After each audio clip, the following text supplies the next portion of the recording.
여러분, 여러분에게 질문 하나를 던지며 시작하겠습니다. 여러분이 보시기에 양정교회는 어떤 교회입니까? 아멘이시죠? 아멘. 그런데 오늘 말씀의 배경이 되는 고린도 교회는 문제가 많은 교회였습니다. 이 땅에 있는 교회치고 문제가 없는 교회가 없겠지만 고린도 교회는 특별히 심했던 것 같습니다. 분열의 문제가 있었고요. 성도덕 문제, 소송 문제, 결혼 및 이혼 문제, 부부 사이의 성생활 문제, 우상 제물 음식 문제, 성만찬 오용 문제, 은사주의자들의 은사 활용 문제, 방언 오용 문제, 예배 생활과 관련된 문제, 죽은 자들의 부활 문제, 종말 문제 등 많았죠. 따라서 바울은 이러한 문제들에 대한 처방으로 고린도 전서를 썼던 것입니다. 오늘 우리가 함께 읽은 말씀은 결혼 문제에 대한 교훈을 담고 있는 7장에 속해 있습니다. 이러한 본문은 결혼 문제를 다루는 본장의 전체적인 내용과는 무관한 것처럼 보입니다. 그러나 사실은 그렇지 않습니다. 사도 바울은 크리스천의 가정생활과 하나님의 부르심을 연결해서 설명하고 있는 것입니다. 그리고 지금까지 결혼 생활에 대해 권면하면서 적용시켰던 원리를 보다 넓게 그리스도인의 전반적인 삶에까지 적용시키고 있습니다.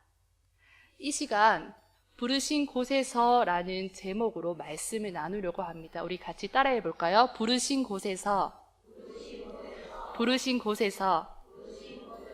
이 시간 저는 주어진 말씀을 통해서 여러분과 함께 부르심의 원리에 대해 몇 가지 나눠보려고 합니다. 첫 번째는 각자의 부르심이 있다는 것입니다. 한번 따라해 보겠습니다. 각자의 부르심이 있습니다. 사도 바울은 17절, 20절, 24절 세 번에 걸쳐서 하나님의 부르심이 각 개인에게 임한다고 강조하고 있습니다. 여러분은 우리 한 사람 한 사람을 향한 하나님의 부르심을 신뢰하십니까? 우리를 향한 하나님의 부르심이 있습니다. 그런데 우리가 부르심이라고 할 때 한 가지 오해하는 것이 있습니다. 그것은 부르심의 범위를 신앙의 영역 안에만 한정시키는 것입니다. 쉽게 말해서 부르심이라고 하면 목사님이 되고 전도사님이 되는 것으로만 여긴다는 것입니다. 우리가 예수님을 알고 그 은혜를 깨달을 때 우리는 새롭게 결단하게 됩니다. 그리스도인으로서 이전과 다르게 생각하고 살아가길 원한다는 것이죠. 그리고 새로운 물음들이 마구 생겨납니다. 날 향한 하나님의 뜻은 무엇일까? 내 직장이나 일이 그리스도인에게 합당한가? 이 부분에서 고민에 빠졌던 많은 사람들이 있습니다. 한 사람을 예로 들겠습니다. 나니아 연대기를 쓴 베스트셀러 작가 C.S. 루이스입니다. 루이스가 그리스도인이 된 지 얼마 되지 않았을 때의 일입니다. 루이스는 옥스퍼드 대학의 영문학 교수였습니다. 그런데 그리스도인이 되자마자 영문학 교수 노릇을 그만둬야겠다고 생각했습니다. 그는 이렇게 자문했습니다. 영문학이 기독교 신앙과 무슨 상관이 있고 영적인 삶과 무슨 상관이 있다는 말인가? 그는 영문학 교수를 포기하고 특별히 신앙적인 일을 해야 한다고 생각했습니다. 여러분은 이에 대해서 어떻게 생각하나요?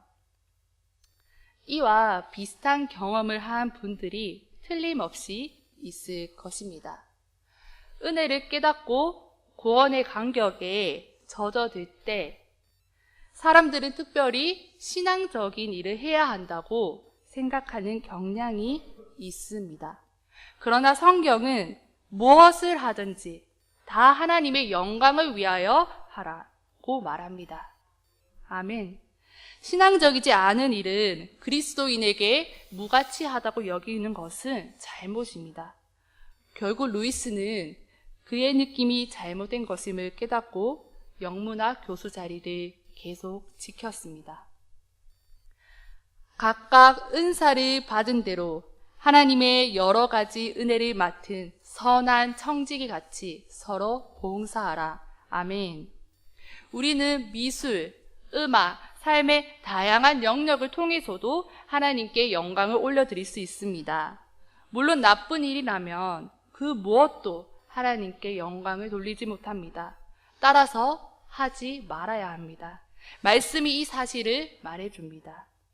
그러나 나쁜 일이 아니라면 하나님께 얼마든지 영광을 올려드릴 수 있습니다. 내게 주신 은혜로 말미암아 너희 중 각 사람에게 말하노니 마땅히 생각할 그 이상의 생각을 품지 말고 하나님께서 각 사람에게 나눠주신 믿음의 분량대로 지혜롭게 생각하라. 아멘. 여러분, 절대로 하나님의 이끄심을 넘겨짚지 마십시오. 다시 말해 가만히 앉아서 이 일을 하는 게 옳을까? 내가 이 일을 계속해야 할까? 자문부터 하지 마십시오. 자신의 일을 계속하시기 바랍니다. 그 일을 계속하는 것이 하나님의 뜻이 아니라면 하나님께서 막으실 것입니다. 자신의 삶을 계속 사십시오. 그리스도인의 삶을 계속 사시길 바랍니다. 두 번째는 부르심에 순종해야 합니다. 우리 다 같이 따라해 보겠습니다. 부르심에 순종해야 합니다. 부르심에 순종해야 합니다. 17절에 보면 각 성도는 하나님께서 부르신 그대로 행하라고 권면하고 있습니다. 바울은 이에 대해서 20절, 24절에서 반복하여 언급함으로써 강조하고 있습니다. 우리 함께 20절 말씀을 읽겠습니다. 시작! 각 사람은 부르심을 받은 그 부르심 그대로 지내라. 아멘. 사도 바울은 하나님의 부르심에 머물러 있으라고 권면합니다. 그런데 자칫하면 바울의 교훈이 오늘날의 성도들에게 현실에 만족한 채 살아야 한다는 의미로 오해될 수도 있습니다. 그러나 이러한 오해는 초대교회의 당시의 사회체제를 이해함으로써 해소될 수 있습니다. 초대교회 당시는 노예 제도가 아주 발달한 로마 제국의 통치 아래 있었던 때입니다. 따라서 사회뿐 아니라 교회 안에서도 기족, 자유시민, 노예 계급의 성도들이 뒤섞여 있었습니다. 또한 유대인과 이방인 등 민족적 구분까지 있었습니다. 따라서 서로 다른 신분과 처지에 있는 성도들 간에 자연히 이질감이 형성되었습니다. 뿐만 아니라 성도들 중에서는 그리스도 안에서의 자유를 내세워 사회의 질서와 신분 제도를 무시하고 시민적 의무마저 회피하려는 움직임도 있었던 것입니다. 바로 이러한 상황 가운데서 바울은 성도들의 삶의 목적이 궁극적으로 세속적 신분과 처지를 향상시키는 데 있지 않고 하나님의 부르심에 합당하게 살아가는 데 있다고 교훈을 하는 것입니다. 그리하여 성도들로 하여금 현재의 신분과 형편에 만족함으로써 자기가 해야 할 도리를 다하도록 촉구한 것입니다. 물론 바울은 종된 성도들을 향해 자유할 수 있거든 너희가 자유하라고 함으로써 자신의 겉면이 현실에 안주하라는 것이 아님을 분명히 하고 있습니다. 즉 성도는 현실 생활에서 자기 의무와 책임을 다하되 또한 부단히 자기 발전을 위한 노력도 함께 해야 합니다. 다만 바울이 경계하는 것은 그리스도인이 되었다는 이유만으로 모든 삶의 처지나 형편이 바뀌어야 한다고 생각하여 현재 자기가 처한 처지와 형편을 무시하며 만족하지 않고 감사하지 않는 태도를 말하고 있는 것입니다. 여러분, 성경 속에 아름다운 우정의 모습들이 있는데 그 중에서도 대표적인 인물이 누구입니까? 누구입니까? 네, 맞습니다. 다윗과 요나단입니다.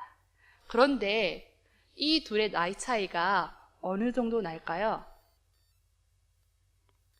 많게는 30살이 넘고 적게는 25살 정도 차이가 납니다. 지금까지 우리는 다윗과 요나단이 비슷한 동년배로 알고 있었는데 실제로 둘의 나이 차이가 꽤 나는 거지요. 그럼에도 서로를 끔찍히 위해주는 모습이 성경 곳곳에 나타나고 있습니다. 하나님께서 사울을 이스라엘의 초대 왕으로 세우셨습니다. 그런데 사울이 하나님께 순종하지 않자 하나님께서는 사울을 왕으로 세우심을 후회하시면서 사무엘을 통해 새로운 왕을 세울 것이다 예고하십니다. 그런데 여러분 생각해 보십시오. 일반적으로 생각했을 때 사울이 죽으면 누가 왕이 되어야 합니까? 누가 왕이 되어야 합니까? 네, 맞습니다. 요나단입니다. 그러나 하나님께서는 요나단을 왕으로 세우신 것이 아니라 다윗을 들어서 이스라엘의 왕으로 세우십니다. 여러분이 요나단이었다면 그 마음이 어떨 것 같습니까? 저 같으면 너무 억울할 것 같습니다. 억울하고 분할 것 같습니다. 잘못은 아버지 사울이 다 했는데 사실 요나단의 입장에서 보면 다윗은 경쟁자입니다. 다윗이 없으면 자연스럽게 내가 왕이 되는 것입니다. 사울은 그런 다윗을 의식하며 죽이려 했습니다. 평생을 그렇게 살았습니다. 그런데 요나단의 모습은 어떠하였습니까? 사무엘상 18장 1절에 이렇게 말씀하고 있습니다. 다윗이 사울에게 말하기를 마침에 요나단의 마음이 다윗의 마음과 하나가 되어 요나단이 그를 자기 생명같이 사랑하니라. 아멘. 이 장면은 다윗이 골리앗을 무찌르고 나서 사울 앞에 섰을 때 처음 요나단과 만나는 장면입니다. 그런데 우리가 말씀만 읽었을 때는 잘 이해가 되지 않습니다. 요나단이 처음 다윗을 보자마자 마음과 마음이 하나가 되어 그를 자기 생명같이 사랑하게 되었다고 나와 있기 때문입니다. 그렇다면 우리가 잠시 앞으로 넘어가서 이스라엘 군대와 골리앗이 대치하고 있는 상황을 살펴보도록 하겠습니다.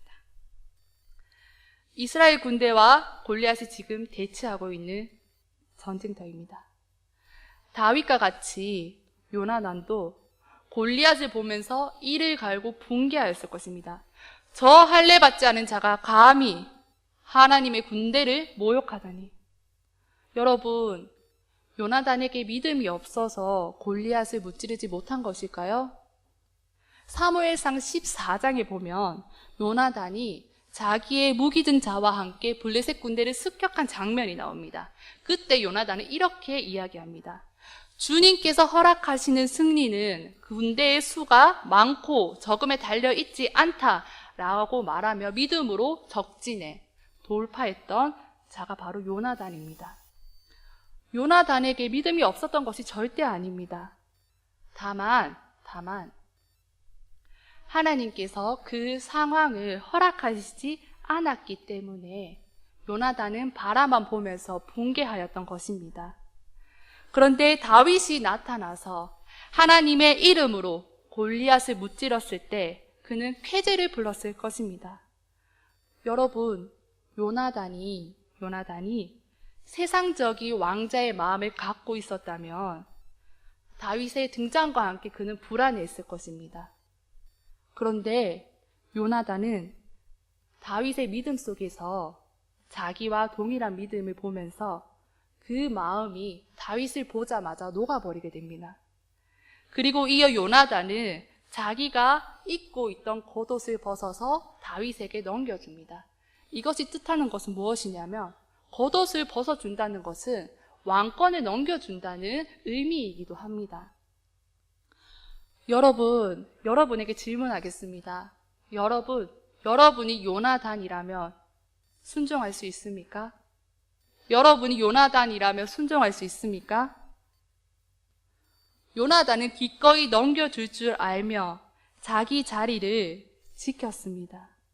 우리가 바라볼 때 요나단은 비운의 왕자입니다. 하지만 과연 저 하늘 나라에서 하나님 앞에 섰을 때 누구의 상급이 더 큰지는 우리는 아무도 알지 못합니다. 다시 말씀으로 돌아가겠습니다.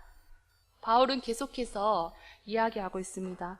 유대인이냐 이방인이냐 그것이 중요하지 않고 하나님의 계명을 지키는 것이 중요합니다. 노예로 있다면 거기에 너무 마음을 쓰지 마십시오. 자유인으로 있다면 기꺼이 그리스도인의 종이 될 것을 바울은 말씀하고 있습니다. 우리 마지막으로 24절 말씀을 다 같이 읽도록 하겠습니다. 24절 말씀입니다. 형제들아 너희는 각각 부르심을 받은 그대로 하나님과 함께 거하라. 아멘. 사랑하는 성도 여러분, 우리를 향한 하나님의 부르심을 신뢰하십시오. 각자의 부르심이 있습니다. 여러분은 그 부르심 앞에 마땅히 순종하고 있습니까? 오늘날 우리에게 필요한 것은 요나단의 신앙이 필요합니다. 요나단은 마땅히 왕의 자리를 취할 수 있었지만 하나님의 나라를 위해 기꺼이 넘겨줄 줄 아는 자였습니다. 그리고 몰락해 가는 사울의 그 나라에서 끝까지 자신의 자리를 지킨 자였습니다. 왜냐하면 세상에서 높아지는 것이 아니라 하나님께 인정받는 것이 요나단에게는 더 중요했기 때문입니다. 여러분, 하나님의 자녀는 하나님 앞에서 살아가는 자들입니다. 믿음이란 하나님께서 나에게 준 자리를 지켜가는 것입니다. 아멘이시죠? 우리가 세상에서 높아지는 싸움을 하는 것이 아니라 하나님의 나라를 위해 자기 자리를 지키는 것입니다. 여러분의 삶의 자리, 여러분의 부르심의 자리는 어디입니까? 그 자리를 지키십시오. 나에게 맡겨진 자리를 지켜가며 하나님께서 인정할 만한 아름다운 신앙의 싸움을 하는 여러분이 되기를 이 시간 간절히 바랍니다. 이 시간 말씀의 은혜를 생각하면서 함께 찬양을 드리고 싶습니다.